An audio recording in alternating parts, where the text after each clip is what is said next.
Ils en avaient assez des humiliations, assez des promesses brisées, des accords trahis, des ingérences masquées. Alors ils ont dit « Assez, nous marcherons seuls ». C'est ainsi qu'est née l'Alliance des États du Sahel, dans la poussière, le sang et la fierté retrouvée. Longtemps, le Sahel avait porté les chaînes imposées par d'autres. D'abord sous la colonisation, où les royaumes anciens furent broyés sous les bottes étrangères. Puis, sous la domination moderne, accords militaires imposés, aides conditionnées, promesses sans lendemain. Chaque fois que le Sahel tombait, il tendait la main.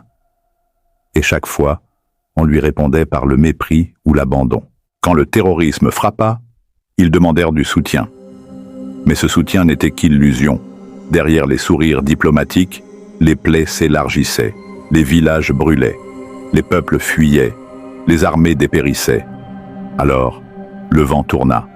Au Mali, au Burkina Faso, au Niger, des peuples entiers dirent non.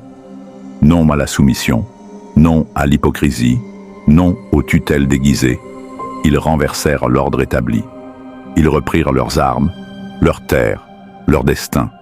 Et en 2023, dans un serment solennel, ils unirent leurs forces sous une seule bannière, l'Alliance des États du Sahel. L'AES n'est pas une alliance ordinaire. C'est un cri de souveraineté.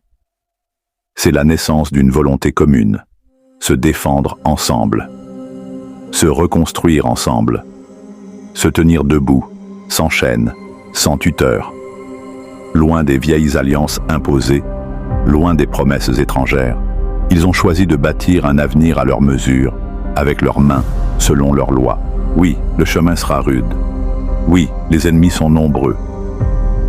Mais pour la première fois depuis longtemps, le Sahel n'avance plus à genoux. Il marche, fier, déterminé.